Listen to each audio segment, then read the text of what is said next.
series. I'm also president of the Sisters in Crime Mystery by the Sea chapter, which is a local chapter, and I reside in southeastern Virginia. But a lot of research goes into writing mysteries, and it's actually the best part of writing to me is doing the research. So, so I'll go ahead and continue. So as mentioned, I'm going to discuss the research hat, which you see my detective hat. So to get started, as I mentioned, one of the best parts of being a mystery author is doing the research.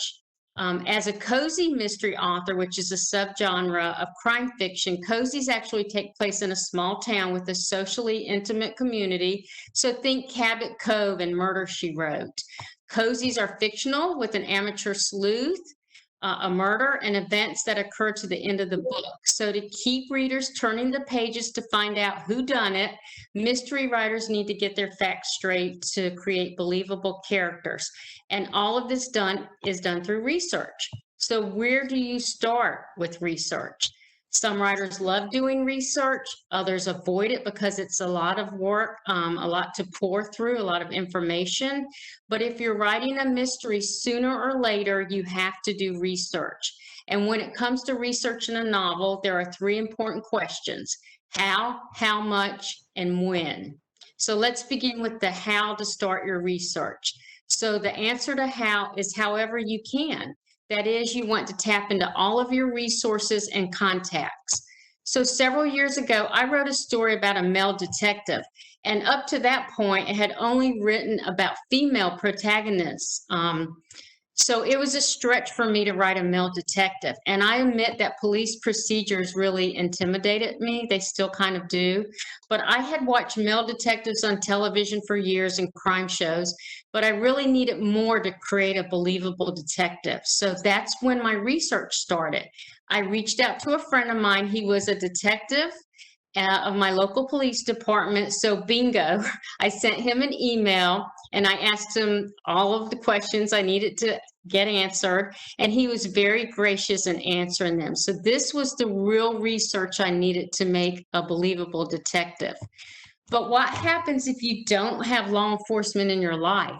Since readers today are savvy with police procedures from reading novels, watching TV shows, authors need to really raise the bar to get their facts straight. So here's a tip. Oh, I forgot to tell you, throughout my presentation, I am going to give you several tips throughout research as well.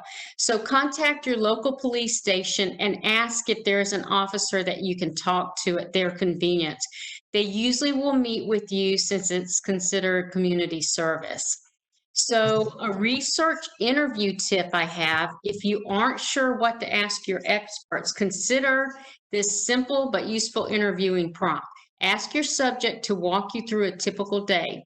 That single request always gets the interviewee talking, and it encourages like shop talk, which is exactly what writers need. So next we'll look at how much research should you do. Since you really need to know what you're talking about, you only really need to know what you're talking about and not much more. So, but your goal as a writer is to convey total authority on the page. It's imperative that readers feel confident they are reading accurate details. On the other hand, research can become time-consuming and overtake your writing time. So I'm going to share with you a writer that I've read her books, and you may consider this too much research, but she is an award-winning author for a reason. So Cara Black, she's a best-selling American mystery writer, and she's known for her mystery novels featuring a female private investigator in Paris. Black has stated that originally she did not know much about Paris, but she did live in Europe when she was young. She attended a Catholic school with French nuns, and her family loved good food and wine. That's all she had. So to begin her research, she interviewed 3 female detectives in Paris and took qualities from each one to create her protagonist. Next, she visited libraries to view newspaper archives to get specific information related to her story and the era, since her series takes place in the 1990s in Paris. She ended up viewing microfiche for historical research to look up what the weather was during that time, if there were any strikes in Paris, because a lot of strikes happen, or what dignitaries were visiting the area. And since her series includes Paris cafes, she takes her phone to cafes to record photos and sounds to get a sensory experience so her readers can feel what the character is experiencing. Also, while in the cafe, she absorbs the coffee smell, the juicer sound, and the man delivering the cartons of wine, who then goes in the back and argues with somebody about the order being short. So she records all of this on her phone. That way, when she watches it later, it takes her back to the cafe to help her remember, including the cafe layout, which is important. In addition, she collects phone books from the 90s, which is the time frame for her stories. The listings help her find places like a dry cleaner that was there in the 90s. They may not be there. They may not be there now, but this is considered solid research of how it was. She weaves all of this into her stories so the details and facts are accurate. Okay, so I'm going to give you a quick quote about her books. As the author of 19 Mysteries Set in Paris, Black knows the city's hidden squares and winding alleys, the wartime city, its grim undercurrent of fear are evocatively portrayed. She takes you on a whirlwind tour of Paris. She knows the nooks and crannies of the city. So basically, Black is an author who does her research and does it well. So I wanted to share that with you. In one of my stories, Fishing for Murder, I wrote about a car going over the Rudy Inlet Bridge into the canal in Virginia Beach. And I wondered, would it sink? Would it float? And could a barge get in there in that canal to retrieve it, because it's very narrow? So I researched online and found that a car had indeed gone over the bridge, but there was no further information what actually happened to the car. So I visited the bridge, and sure enough, there was a barge in the canal. So that answered my question. But I also discovered something else. There were homeless people living under that bridge. And I was standing there taking photos, and I realized that there were homeless people. They were scurrying up the bridge away from me when they saw me. I don't know if they thought I was a reporter or what they thought I was, but they ran when they saw me. One man didn't. A homeless man, he approached me. He said, "What are you doing?" I didn't want to be a statistic in my own story, by no means. But anyway, by visiting that area, I learned more than I could ever realize. So I did want to share that. And another time, I wrote a high-speed car chase scene behind a shopping mall in Shopping for Murder. It's in Virginia's for Mysteries, my book.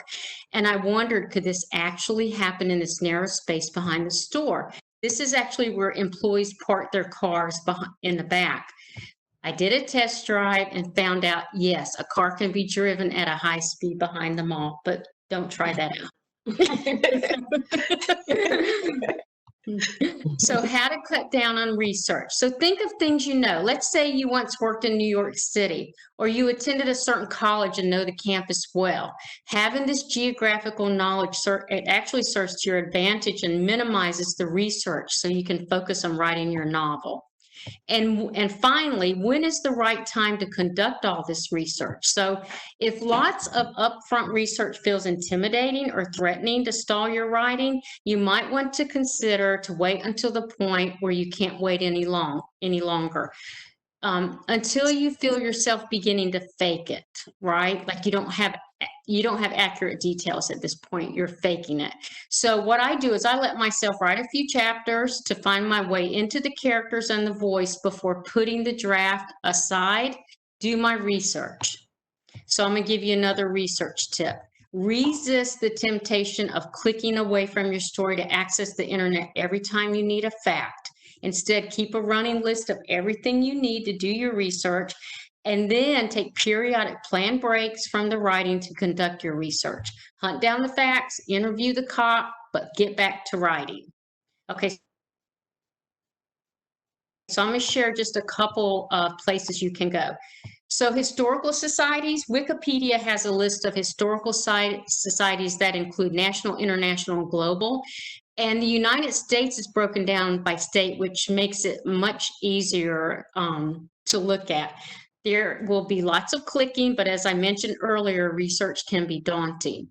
And historical societies have phone numbers listed where you can call and make an appointment. Libraries have a wealth of information, resources like books, journals, newspapers, editorials, and encyclopedias. Maps.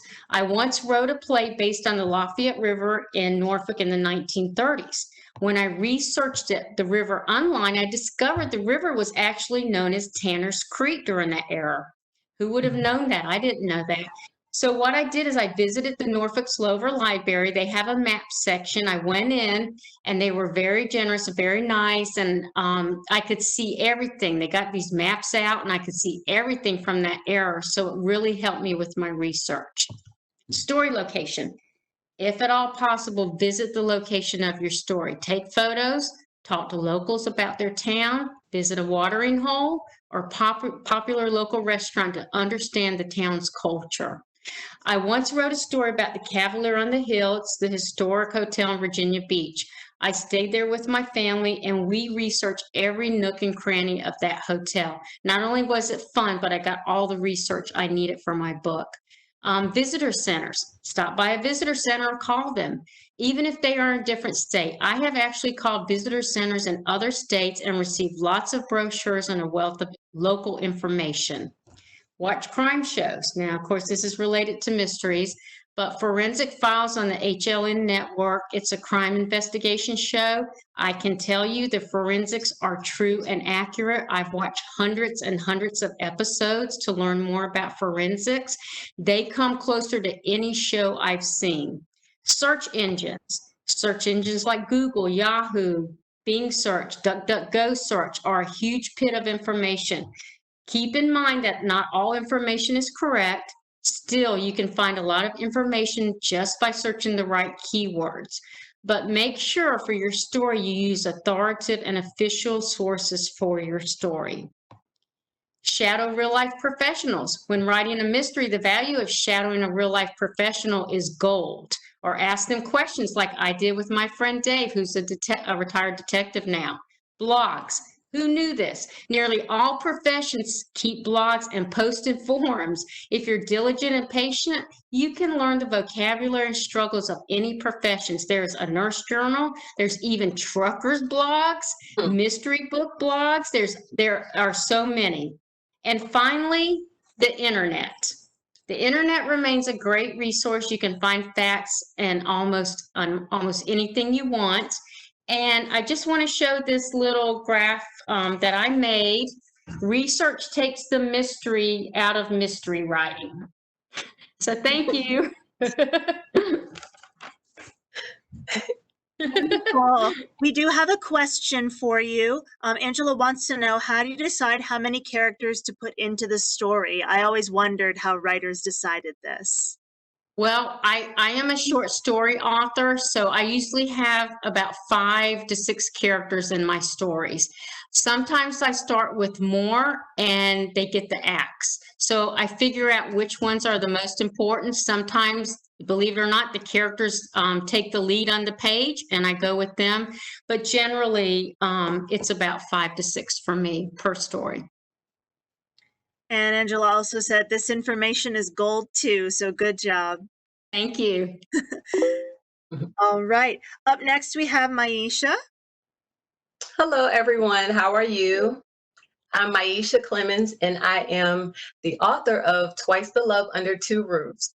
I'll get into my book a little bit later on, but first, I just want to share with you that as an author, I definitely wear many hats all the time. The biggest one being a mother, but anyway, and that's sometimes where you get most of.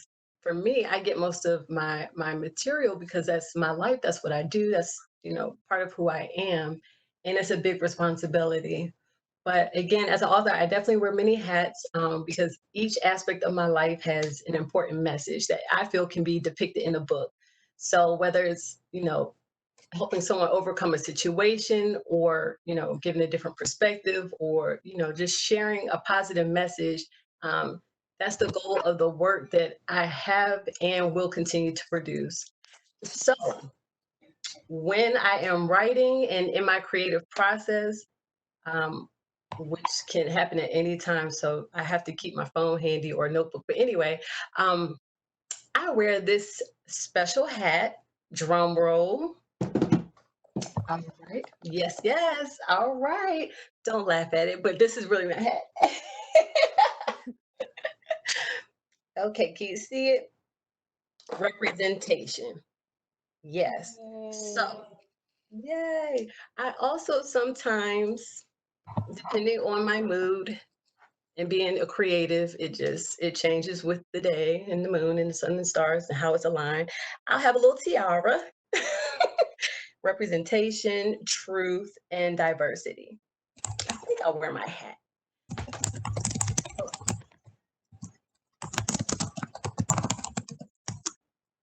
So, again, as an African American nonfiction author, it is very important for me to share stories from the African American perspective, from my perspective. It's important and it's key to portray African Americans in a light that society may not maybe accurately depict at all times. So it's important, for instance, with my book, my son is one of the characters. It's important that my son and other African American children see their faces as mainstream main characters in books, and also sharing stories that pertain to them and to the society who will get to know these characters and get to know them. I feel that representation is very important because you get to see yourself, you get to share your experience, and most importantly, that is coming from our voice. So our stories are being told, and it's being conveyed in a way that only we can really understand and share. So again, when there's representation in mainstream media and books, it fosters the inclusivity and it gives a place in society by enhancing the self-esteem and self-image of African Americans and just um, diverse publics as well. It's very important just to be represented overall. And so that's kind of the lane, not kind of, that's the lane that I typically write from. I just want to have more exposure for, our community, um, and just share our stories just from, again, our voice, our perspective. Another reason why representation matters is in a study in 2018, it revealed that only 10% of African American characters were represented in books. So it's really very low. So we have to do a better job at, being represented, sharing our stories, and telling it from our perspective. And then also, it said 3% of books were written or illustrated by African Americans, according to the CCBC, which was very interesting. And that was in 2017. So again, representation is vital as we tell our stories from all angles and in different literary genres is very important. So to my book, my first book is called Twice the Love Under Two Roofs, again by Miisha Clemons, and here it is, right here. It's a children's book. And the story is about positive co-parenting told from the perspective of a little boy. And so it's important for me to do the cover showing the two homes, moms and dads, and then the family is together. They're smiling, they're happy. It's a unit. Even though that you're co-parenting and you're not necessarily living together in a relationship per se, you still have that relationship and that bond by raising the child and still maintaining a unit. It's very key that even though you're not together, it's still family, and the most important thing is the child. And so it was important that I have a Black family on the cover smiling, which is key because typically the story is not um, told and represented in the manner in which that I told my story. And so that was very vital for me because, again, symbolism, pictures, images are key in telling any story. And that is my story. And it's just important, for everyone just to know that everyone's voice and story should be told. And it's very important that, again, with the studies and the percentages of African American characters not being represented um, in high numbers, it would be, it's just something for others to consider, and even publishers and different, just authors, illustrators, just thinking about a way to how can we come together to maybe blend and help uplift and to help collaborate more in terms of um, just representing different communities more. And it could enhance maybe the stories of others as well. And so this is my hat, my representation hat, and this is the way that I write and will continue to write. You got some lovely comments from Deborah. She says, this is a great book on co-parenting. Very few parents know how to do this correctly. Great illustrations and storyline. Thank you. Oh, thank you. All right. And thank you, Miisha. We're going to go ahead and move on to Samantha. Awesome. Can you guys hear me okay? Yes, indeed. Okay, awesome. Thank you, Miisha and Teresa. I really liked hearing your insight onto the hats that we wear as authors. Um, I am a young adult fantasy author. My debut book, The Lady Alchemist, came out in May, so that was pretty exciting. I'm super excited to be here and on this panel with these other wonderful authors. And while I was preparing for the panel, it really struck me how much there is to being an author that has nothing to do with writing books and telling stories, but also how much there is to writing that has nothing to do with actually sitting down and writing. So today, what I'm going to be wearing is the coach hat. So I don't know if any of you have coaches in your lives. My husband was a football coach for several years. So I got to see upfront and personal how much work it is to be a coach. Um, Coaches have to review plays and learn new ones. They have to stay current on what plays are uh, in like trending at the time. They can't just rely on the same old ones year after year. They have to teach those plays to their team and hold their team accountable to be practicing every day and to do the plays the way they're supposed to be done. After games, they have to review footage to see where they succeeded and also see where there's room for improvement. And they also go to other teams' games to see what other people are doing. Um, and in addition to all this, they have to encourage their players and they have to keep them accountable to be doing the work they need to do to make sure that the team is successful. Um, so everything that a coach does for their team, as a writer, you have to do for yourself. Um, Even if you are in like a critique group or an accountability group with other authors, there is a lot of work that only you can do. Um, so that's a little bit daunting, right? Because if you don't do it, no one else will do it. But on the other hand, it's empowering because the person who has the most control over how you improve as a writer is you. So you can do it, you can get better. You just have to put in the work and keep yourself accountable and make sure you are going in the right direction.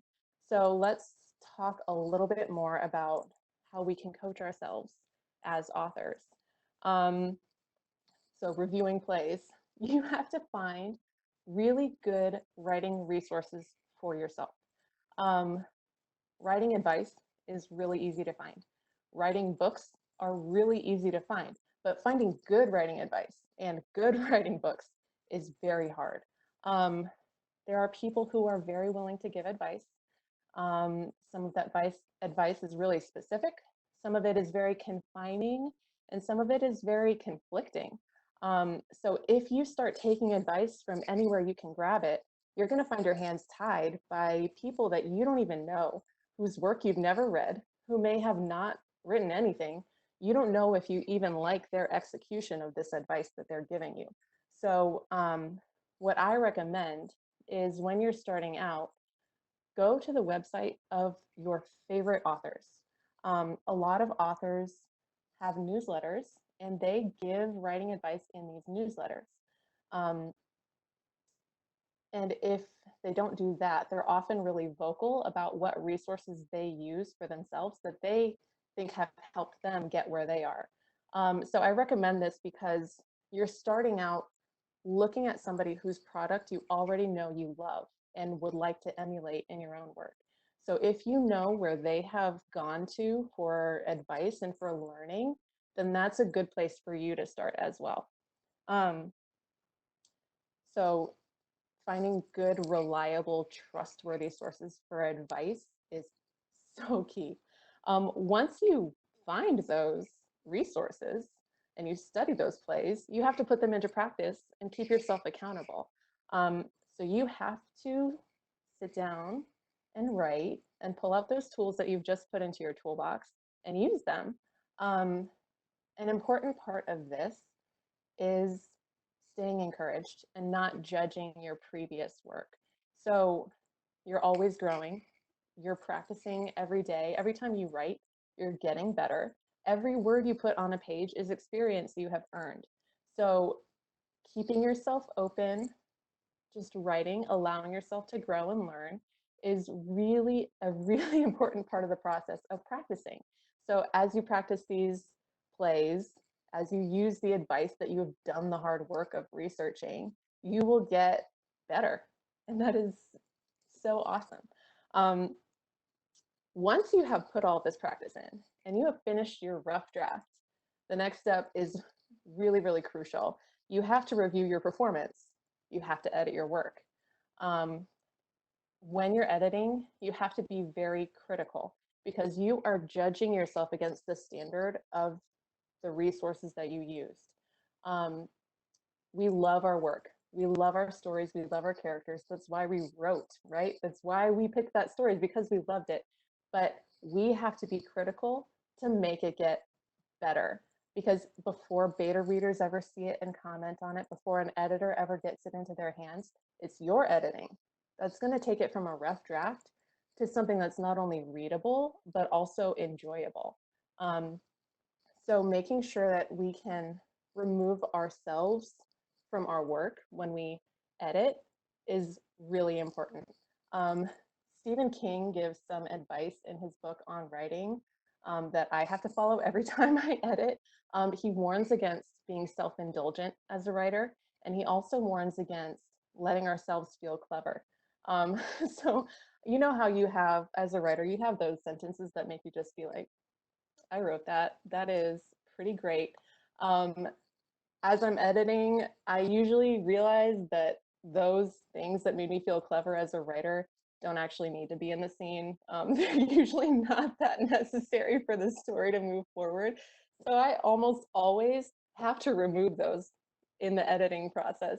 So just knowing as you edit, knowing what your own little pitfalls are and being willing to cut out the stuff even that you like is crucial. Okay, another thing that we have to do as our own coaches is watching other teams, which would be reading books. This is an easy thing to ask for most authors because we write because we love to read for the most part. But when we read, especially if you are intending to publish whatever you're writing for other people to read, you need to read deeply within your own genre. But you can't just stick with the books that you read when you were younger and loved. You can't just stick with the books you read 10 years ago. You have to read, I think the common advice is within the past 5 years. What books have been published within the past 5 years that are very popular with the readers of that genre? What does your potential audience love to read? What do publishers buy and sell right now? You should be able to talk about the big authors in your genre right now. You should be able to talk about the books they've been publishing. You should be able to talk about even some of the smaller authors in your genre so that you can tell somebody where your book belongs on the shelf. You should be able to give comparable titles that have been published recently. And once you have been reading deeply in your genre, that becomes pretty easy because you can say, oh, my book is like that and that. My book goes next to those on the shelf. And you are doing that research and you're reading because you love to read, but it's also helping you sell your own book. I would also say that you should be reading outside your own genre as well, because the more widely you read, the more tools you're grabbing and putting into your toolbox. So you can stumble upon new methods of storytelling and new devices that authors in your genre don't typically use, but you can grab those and you can use them, and that's yours now. So reading as much as you can is really, really, really important. So the last thing that I want to talk about is once you've done the work of studying and you've practiced and you've edited and you've read and you've done all of these things, you can then take that work and you can help somebody else. So I think the other authors on this panel can confirm this, but almost as soon as you tell people that you're writing, they start asking you for advice. People ask you about the publishing industry and how do I self-publish, and how do I write a book from start to finish? How long should it take? Like, what kind of points of view should I have? Like, what tense should it be in? People will ask you questions and expect you to just know the answer. If you have done your research and you have found your trustworthy and reliable sources, then you don't have to sit there and just kind of make up answers. You can point them in a direction of somebody who is really experienced, or you can tell them how to find somebody that they will trust who will have advice that's specific to the kind of story they want to tell. And that's really important because we shouldn't be seeing other writers as competition. We should be seeing each other as peers. So if we can take what we've learned and share it with people who are maybe not as far along in the writing process as we are, we can start to grow a really strong community of writers who are always learning and helping each other. And I think that would just be a really amazing thing. So that is my writing, my coaching hat for authors. Wonderful. Thank you so much, Samantha. Mhm. Let's see. Let's see if we have a question that popped in. Oh, James said, I like that idea of seeing other authors as peers. So excellent point. Yeah, I think it's so easy to start to feel kind of territorial. Like, no, writing is my thing. Like, I don't want someone else to have my thing, but it's all of our thing. There's plenty of room for everybody, and we can help each other out. And Teresa says, this was very encouraging to motivate writers and help support other writers. Yay. Thank you, Teresa. All right. And so the last hat, it belongs to Heather. Hi, I'm Heather Weidner. I'm a mystery author. I have 3 books out in the Delaney Fitzgerald series. I've worked with Teresa on several short story anthologies and the Mutt Mysteries. And then I just signed a 3-book deal with Level Best Books last weekend for the new series, which is the Jules Keene Glamping. So most of my mysteries are either private investigator or cozy. And my hat is social media. This is my spider hat. I don't know if you can see my spider. My spider. It also doubles as my Richmond Spiders basketball hat, but we're going to use it today for social media. So I'm going to talk about where do you start, because there's a lot out there with your platform and your website and your blog and your biography, and whoa, I'm supposed to write a book. How am I supposed to do all this social media? And then I've got a list of 11 things writers should and shouldn't do on social media. I keep a, yay, Nico, go Spiders. I went to Virginia Wesleyan too, so I'm also a Marlin, but anyway. I write a blog too on tips for writers, so that's where a lot of this came from, and it came from experience, and it came from writers groups, because writers groups are your tribe. They're your folks. They help you. They help you get through things. They help you with, whoops, there went my hat. Whenever there's celebrations that you want to share, and then sometimes there's the down and the sad parts that they help build you up. So where do you start? I mean, I thought when I got my first book contract that I was going to write books and get checks, and that was it. And that's cool, and that's what I plan to do. I got the contract and it said, you're going to have social media, you're going to have a website, you're going to do a blog, you're going to be making videos. Why don't you do some podcasts? Facebook, Instagram, LinkedIn, dot, dot, dot. It just went on. And I thought, how am I ever going to write my second book? Because I'm on social media all day. But you do need a website. That's your home base. And I think you need to start that before. If you're thinking about being a writer, you're pre-published, start building your platform now. It will help you. And it will also help you if you're going to query agents and if you're going to query publishers, because the contract that I just signed, they wanted to know how many followers I had, and they listed all these different sites. How many people have liked you? How many follow you? How many boards do you have on Pinterest? So they do look at things like that. So as you're building your website, you either need to have one that you can build and maintain yourself, or you need to pay somebody. And if you pay somebody, it can be expensive, and make sure that you have maintenance in that, because you need to keep it up to date. If somebody comes to your site and your last post was 2015, they're not coming back. They're looking for information, they're looking for advice, they're looking for entertainment. And if it's outdated or it looks like it's stale, you've lost that reader or you've lost that person. So you need your website. A blog is a good way to get people to come to your website, because if you commit to blogging 1 day a week or once a month, you've got fresh content that you keep putting out on your website, and that you can share, and that you can put on Twitter and Instagram and Pinterest and keep going. What do you need to get started? You need a headshot, and it needs to be professional. Selfies don't work for publications. They look blurry. Save those for your candids and your Instagram.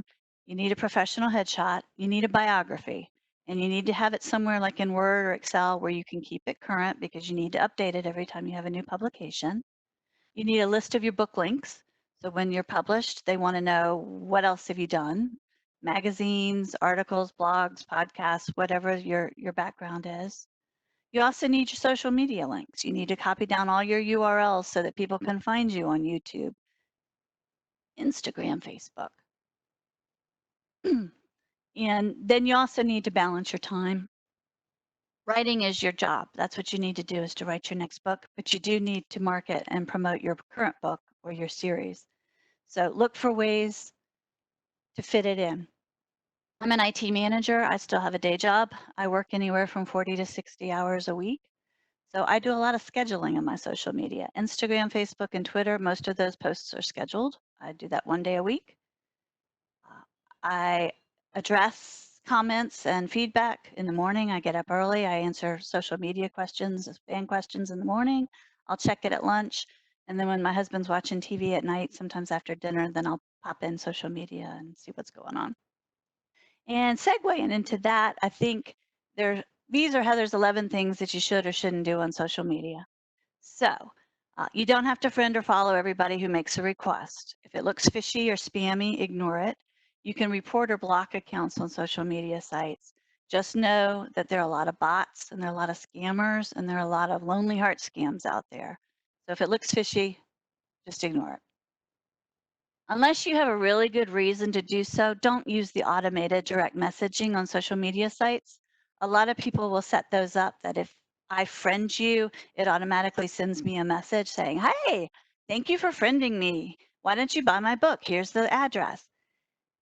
It becomes noise, and people don't pay attention to that. And I don't think I have ever bought a book based on a direct message. So you don't want to tick off your readers. So just don't use the automated direct messaging. There's an 80-20 rule in business, that 80% of the work gets done by 20% of the people. There's also an 80-20 rule in writing. No more than 20%, or maybe even less than that, should be buy my book kind of posts.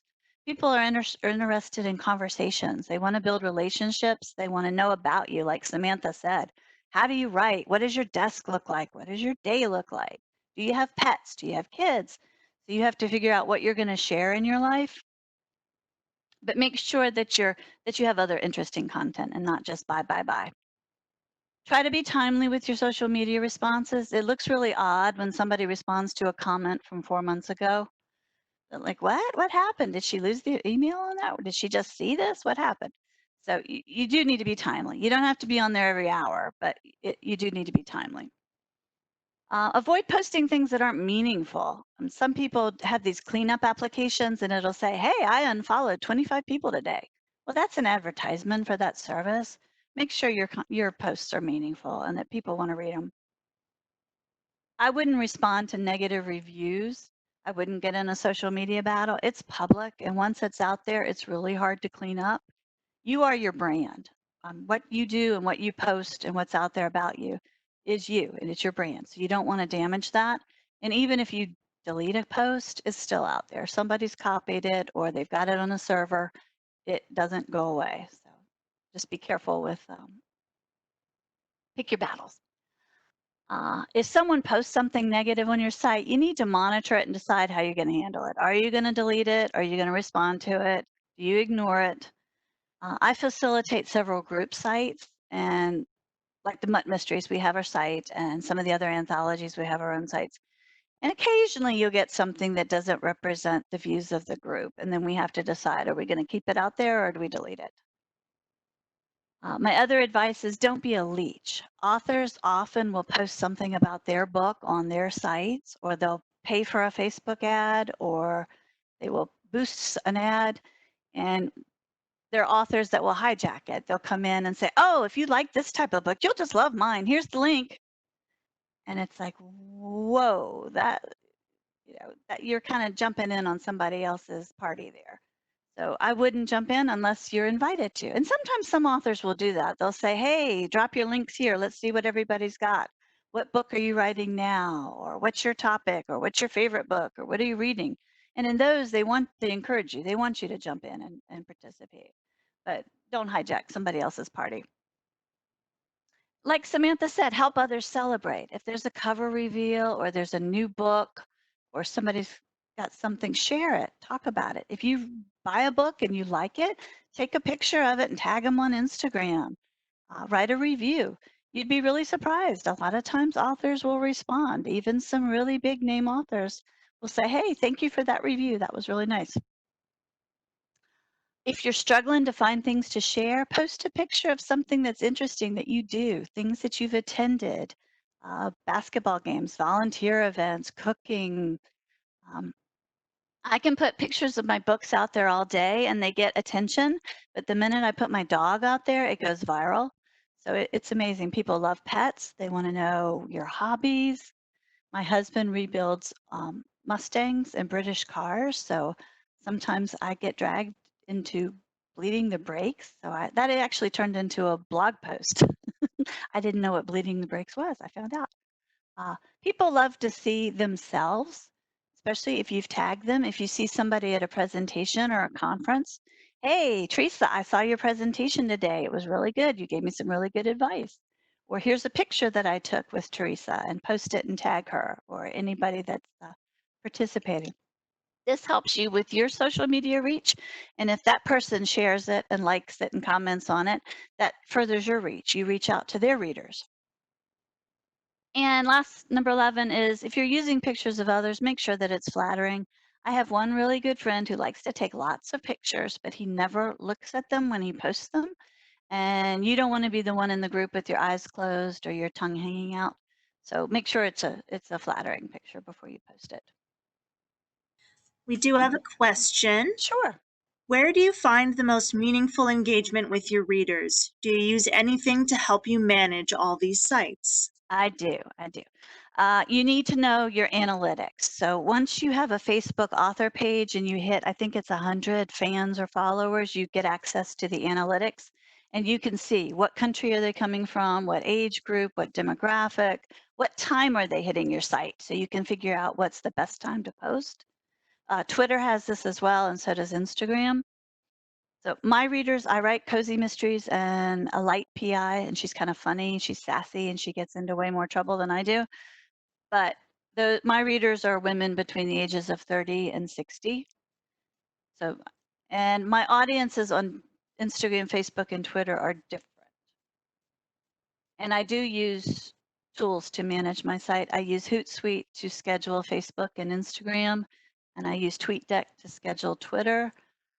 There's some other site. There's a site that it's a mobile application that I use, is Follow Me, and I use that to maintain Instagram followers on my phone. Let's see. There's Google Analytics. There's all kinds of analytical sites that you can apply to. You can put, they're called pixels. You can put a Facebook pixel on an ad and you can track it, and it'll get down to the detail of who likes it, what kind of person likes my ad, who's following it, how many clicks, how long did they stay on the site. Did you put those schedules in the chat? Oh, you mean the applications? Sure, I can do that. All right, wonderful. If anyone has any additional questions for any of our authors, go ahead and put them in the chat. In the meantime, let's see. Ladies, do you have any final thoughts? I will unmute you all so you can share those. Final thoughts? Thank you Yeah, for go ahead, sharing Heather. insight on the social media stuff, Heather. That was awesome. Oh, thank you. Thank you. Yeah, don't give up. I didn't get published formally in fiction until my 40s. And I wish I had started younger and been serious about it. So don't give up. If you really want to do it, it's work, it takes time, but it's worth it. And when you see that book with your name on it, it is exciting. Yes. I just have one to share, to keep writing and editing and make time in your day for writing as a priority, because it's important that you keep writing, because it's hard to come back to a story after you've been away from it so long. Mm. And the more you write, the more you develop your writing craft. Absolutely. And I say, when you're writing, don't throw anything away. It might not fit at the moment, but just kind of keep it. Mhm. Just keep everything. And then eventually you might be able to use a piece of it, all of it, or it just might lead to something totally different. So don't throw anything away. Don't be too hard on yourself or negative. Um, and like I was saying during my presentation about being a creative, and you just never know where you're going to get inspiration or creativity, or when and how it's going to appear. Because I've been in, I hate to say it, meetings at work, and sometimes, you just have like a slight drift, and it's like, wow, wait a minute. And so you have to kind of jot it off on the corner. So always be prepared to just write it down or put a note in your phone so you can go back to it when you go back to writing. So just always be present, be aware of yourself and just everything, and capture all your information. Samantha? I don't have anything else. Said it all. Make time for the work, make it a priority. It's really easy to give yourself a day off and then realize that a week has gone by and you haven't done any work. So just making sure that if you take a break, and sometimes you need one, make sure the break has a defined end date and that you get back to work after the break is over. Absolutely. Yes. Noted. Good advice. Yes. Anything else from you ladies? Thank y'all it was a great panel, and thank you, Norfolk Public Libraries and your team for a Yeah. great festival. It's great. Definitely. Thank you. Thank you so much. Well, everyone, that does conclude this year's local author fair.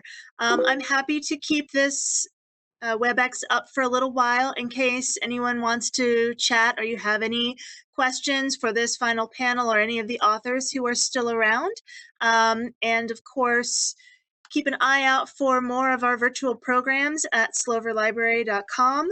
We're doing as much as we can right now. We have just recently opened back up to the public in a limited capacity. So come on by if you want to grab some books. We're doing a grab and go situation. But I hope everyone has a wonderful day, a wonderful rest of your weekend, and I hope to see all of you in the library or online or wherever we can.